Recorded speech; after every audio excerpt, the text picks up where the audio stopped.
সকলকে আরও একবার স্বাগত জানাচ্ছি আমাদের এই যাত্রায়। আজ আমরা কথা বলবো শ্যাডো নিয়ে।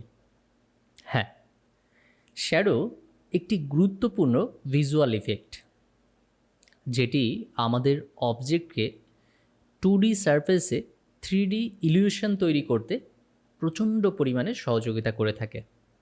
হ্যাঁ, অর্থাৎ আপনার অবজেক্টকে একটু রিয়েলিস্টিক আর একটু স্পেস তৈরি করতে সহযোগিতা করে এবং আলো ছায়ার মাধ্যমে এই শ্যাডো আপনার অবজেক্টকে অনেক বেশি বাস্তবে রূপ দিয়ে থাকে। সেই শ্যাডো নিয়েই আজকে আমরা কথা বলবো। আজকে আমরা যেহেতু একদমই নতুন, আমরা শুরু করতে চলেছি আমাদের এই যাত্রা, তো আজকে আমি আপনাদেরকে 4 টাইপের শ্যাডো দেখাবো বা শেয়ার করব। আপনারা যখন কাজ শুরু করছেন, অলরেডি শেপ তৈরি করা শুরু করে দিয়েছেন বা কালার অ্যাপ্লাই করা শুরু করে দিয়েছেন, সেই অবজেক্টগুলোকে কিভাবে 2D সারফেসে একটা 3D ইলিউশন তৈরি করে দিবেন, যা আপনার ভিউয়ার দেখে মুগ্ধ হবে বা আপনার ডিজাইনটি কিছু সময়ের জন্য হলেও দেখবে। সেই পরিবেশ তৈরি করার জন্য আজকে আমরা শ্যাডো প্র্যাকটিস করব এবং অবশ্যই মনোযোগের সাথে এই প্র্যাকটিসটি করবেন।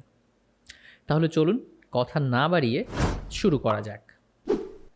যেহেতু আমরা একদমই শুরুর দিকে, সুতরাং আমরা চেষ্টা করব কতগুলি শ্যাডো প্র্যাকটিস করে নেওয়ার এবং সেই শ্যাডোগুলিকে আমাদের প্রজেক্ট বা আমাদের অবজেক্টে ব্যবহার করার চেষ্টাটুকু আমরা করব। তাহলে চলুন, আমি এখানে পূর্ব থেকেই যে 4টি শ্যাডো আলাদাভাবে আমি এখানে তুলে রেখেছি, সেই 4টি শ্যাডোকে আপনি কিভাবে অ্যাপ্লাই করবেন সেই বিষয়বস্তু সম্পর্কে আজকে একটু ধারণা নিয়ে নিই। প্রথম যে শ্যাডোটি আমি দিয়ে রেখেছি, একটু খেয়াল করে দেখেন, এই যে শ্যাডোটি অর্থাৎ নিচেই আমার অবজেক্টের নিচে যে শ্যাডোটি দিয়েছি আমি ব্লার করে, এই শ্যাডোটি আপনাকে ফিল করাবে যে আপনার অবজেক্টটি ফ্লোর থেকে একটু উপরে রয়েছে, অর্থাৎ এখানে একটু স্পেস আছে। অর্থাৎ কোনো কিছু যদি আমরা ঝুলিয়ে রাখি, ঠিক নিচেই যেমন শ্যাডো পড়ে, ঠিক এরকম একটা শ্যাডো আমরা এখানে তৈরি করার চেষ্টা করেছি। আচ্ছা, এইবার দ্বিতীয় যে শ্যাডোটা আমি এখানে রেখেছি, এই শ্যাডোটা আপনাকে ফিল করাবে যে কোনো কিছু যদি ওয়াল থাকে, সেই ওয়াল থেকে আমার অবজেক্টটি একটু সামনের দিকে আছে, অর্থাৎ সে উঁচু হয়ে চলে আসছে, অর্থাৎ আমার অবজেক্ট বা এই সাদা পাতাটি ওয়াল থেকে একটু উপরের দিকে আছে। এটা হচ্ছে 2 নাম্বার। 3 নাম্বারটা আপনাকে ফিল করাবে যে সামনের দিক থেকে লাইট পড়েছে আর আমার এই যে পাতা বা গাছ যেটাই মনে করুন না কেন, এর পেছনের দিকে একটি শ্যাডো পড়ছে। 4 নাম্বারটা খেয়াল করে দেখুন, ঠিক একইভাবে, তবে 3 নাম্বারটাই আমি একটু ব্লার করে রাখছি, যেহেতু সে পেছনে, অর্থাৎ আমাদের আগে অবজেক্ট, তার পেছনে হচ্ছে শ্যাডোটা, এই জন্যে আমি একটু ব্লার করে রেখেছি। আচ্ছা, এরপর আমরা যে 4 নাম্বারটা দেখছি, যে এই যে আমার অবজেক্টটি রয়েছে, এই অবজেক্টটির পেছন থেকে লাইট পড়েছে, যার কারণে সামনের দিকে শ্যাডোটি তৈরি হয়েছে এবং শ্যাডোটিতে আমি অবশ্যই পার্সপেক্টিভ ব্যবহার করেছি, যেন সামনের দিকে একটু বেশি বড় এবং যতটা গাছের কাছে যাবে ততটা চিকন মনে হয়। এই যে ডিফারেন্ট টাইপের যে শ্যাডোগুলি, এগুলি আপনাকে প্রজেক্ট আগে বুঝতে হবে যে কোন প্রজেক্ট নিয়ে আপনি কাজ করতেছেন, আপনার অবজেক্টটার লাইট কোত্থেকে ফেলবেন আপনি, ঠিক সেইভাবে করে আপনি আপনার মতো করে ডিসাইড করে নেবেন যে কোন শ্যাডোটি আপনার অবজেক্টের জন্য পারফেক্ট হবে। তাহলে আমরা প্রথমে প্র্যাকটিসের জন্য এই 4টি শ্যাডো নিয়ে প্রথমে কাজ করব। প্রথমে আমি একটি অবজেক্টকে অল্টার প্রেস করে কপি করে নিচ্ছি। কপি করে নেওয়ার পরে আপনাকে যদি ঠিক এই ফিলটা দিতে হয় যে এ ফ্লোর থেকে একটু উঁচু হয়ে আছে, অর্থাৎ একটা স্পেস আছে, যদি এই জায়গাটা আপনাকে ফিল করাইতে হয়, আপনাকে যে কাজটি করতে হবে সেটা হচ্ছে যে আমরা চলে যাব রেক্ট্যাঙ্গেল থেকে আমরা ইলিপসে থেকে একটা ছোট্ট ওভাল নিয়ে নেব। ওভাল ঠিক এইভাবে একটা ওভাল নিয়ে নিব। এখানে আমাকে ডিসাইড করতে হবে যে কি কালার আপনি দেবেন। আপনি ব্ল্যাক কালার দিতে পারেন, তবে আমি সবসময় বলি যে আপনি অবশ্যই অন্তত শ্যাডোর কালার দিবেন, যে ব্যাকগ্রাউন্ড থাকবে তার একটু ডার্ক কালার। তাহলে হয় কি, সেটা দেখতে অনেক বেশি স্মুথ এবং অনেক বেশি রিয়েলিস্টিক মনে হয়। তো আমি এখানে এই যে কালারটি আছে আমার ব্যাকগ্রাউন্ড, এই কালারটি দিয়ে নিলাম।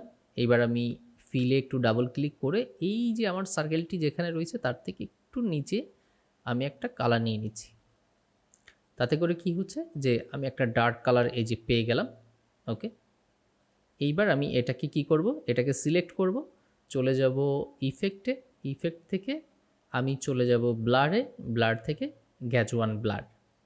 আমি এখানে ক্লিক করব, করে বাকিটা আপনার উপর, আপনি কতটা অ্যামাউন্ট দিবেন। খুব বেশি যদি ছড়িয়ে দিতে চান তাহলে আপনি অ্যামাউন্ট বাড়াবেন, যদি খুব বেশি ছড়িয়ে দিতে না চান তাহলে অ্যামাউন্ট কমাবেন। আপনি আনুমানিক একটা অ্যামাউন্ট দিয়ে নিচ্ছি।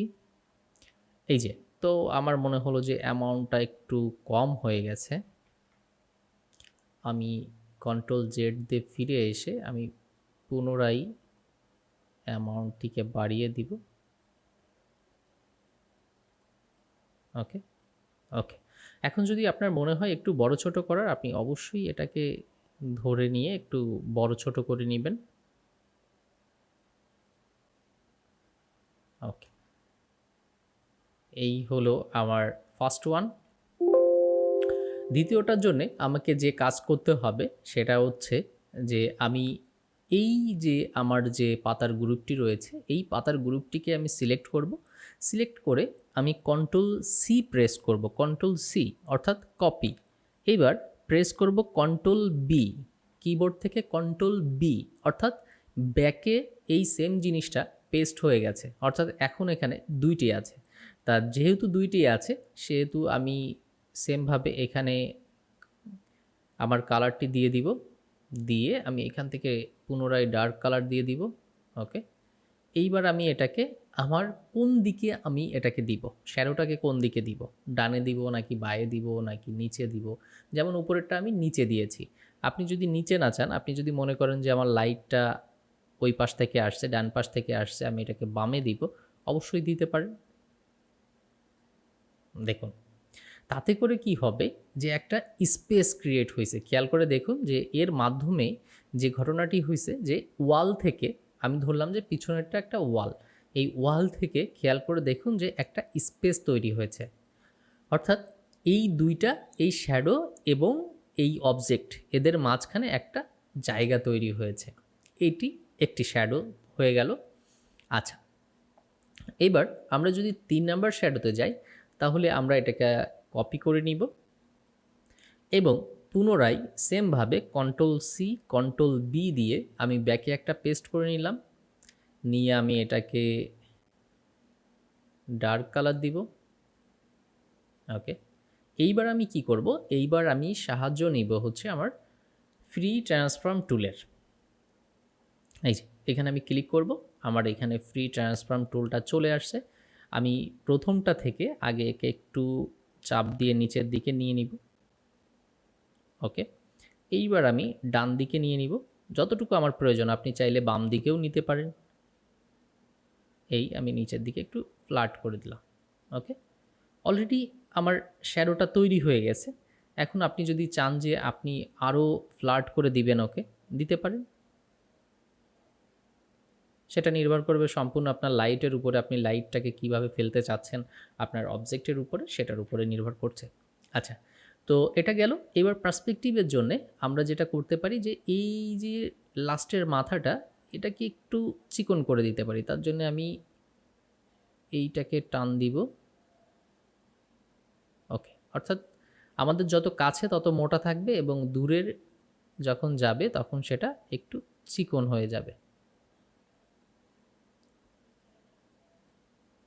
ওকে, এইবার আপনি চাইলে ঠিক সেমভাবে ইফেক্ট, ব্লার, গ্যাজওয়ান ব্লারে যেয়ে আপনি একে একটু ব্লার করে দিতে পারেন। এই, তাহলে মনে হলো কি যে আমার পিছনের দিকে একটা শ্যাডো তৈরি হয়েছে। এইবার আমরা আসি 4 নাম্বার শ্যাডোতে। ওকে, এইবার আমরা ঠিক সেমভাবে কন্ট্রোল সি, তবে এইবার যেহেতু সামনে নিব কন্ট্রোল বি না কন্ট্রোল এফ, মনে রাখবেন এফ মানে হচ্ছে ফ্রন্টে, কন্ট্রোল এফ, তার মানে ফ্রন্টে আমি কি করলাম, একটা কপি করে নিলাম। আচ্ছা, তো এইবার আমি আবার ডার্ক কালার দিব। ওকে, এইবার সেমভাবে ফ্রি ট্রান্সফর্ম টুলের হেল্প নিব, আমি নিচের দিকে নিয়ে আসব। ওকে, এবং একটু ডানের দিকে বা বায়ের দিকে আপনি নিতে পারেন, আপনি যেদিকে ইচ্ছা নিয়ে নিতে পারেন। ওকে, এইবার খেয়াল করুন, যেহেতু এটা আমার সামনের দিকের জিনিস আমরা বড় দেখি এবং পিছনের দিকের জিনিস আমরা ছোট দেখি, তো আমি এটাকে একটু বড় করে দিব সামনের দিকে। ওকে, পুরোটাকে ধরে একটু ছোট করে দিয়ে আমার আর্টবোর্ডের বাইরে চলে গেছে। ওকে, যে 4টি শ্যাডো প্র্যাকটিস এখন পর্যন্ত আপনারা করলেন আমার সাথে, এর জন্য আপনাদেরকে অসংখ্য ধন্যবাদ। আর এই 4টির অধিক, অর্থাৎ শুধুমাত্র এই 4টিতেই শেষ নয়, এর থেকে অনেক অ্যাডভান্স লেভেলের শ্যাডো প্র্যাকটিস আমরা করব বা হয়ে থাকে, যেগুলো আমি আপনাদের সাথে পরবর্তীতে শেয়ার করব। তবে যেহেতু আমরা নতুন, এই 4টিকে অবশ্যই প্র্যাকটিস করে দেখবেন। বিশেষ করে ফার্স্ট ওয়ানটা আপনি কি করতে পারেন, কোনো মোবাইল বা কোনো ডিভাইসকে একটি ব্যাকগ্রাউন্ডের উপরে রেখে তার নিচে ঠিক ওইভাবে ওভাল দিয়ে একটি শ্যাডো তৈরি করতে পারেন। দেখবেন আপনার মনে হবে যে আপনার মোবাইলটা একটু ফ্লোর থেকে উপরে ভাসছে। ঠিক একইভাবে দ্বিতীয়টা, তৃতীয়টা এবং চতুর্থটা, যে কোনো জিনিসকেই আপনি একটি 3D ইলিউশন দেওয়ার জন্য এই শ্যাডোগুলো ব্যবহার করতে পারেন। আশা করি আমার এই যাত্রাটা, অর্থাৎ আজকের ভিডিওটা আপনাদের ভালো লাগবে, যারা এখন পর্যন্ত শ্যাডো সম্পর্কে খুব ভালো ধারণা ছিল না তাদের। তো এইভাবে ছোট ছোট করে আমরা এগিয়ে যাব। অবশ্যই আমাকে সাপোর্ট করবেন, আপনাদেরকে যেন এরকম নিত্য নতুন ভিডিও দিতে পারি। সবাই ভালো থাকবেন, সুস্থ থাকবেন।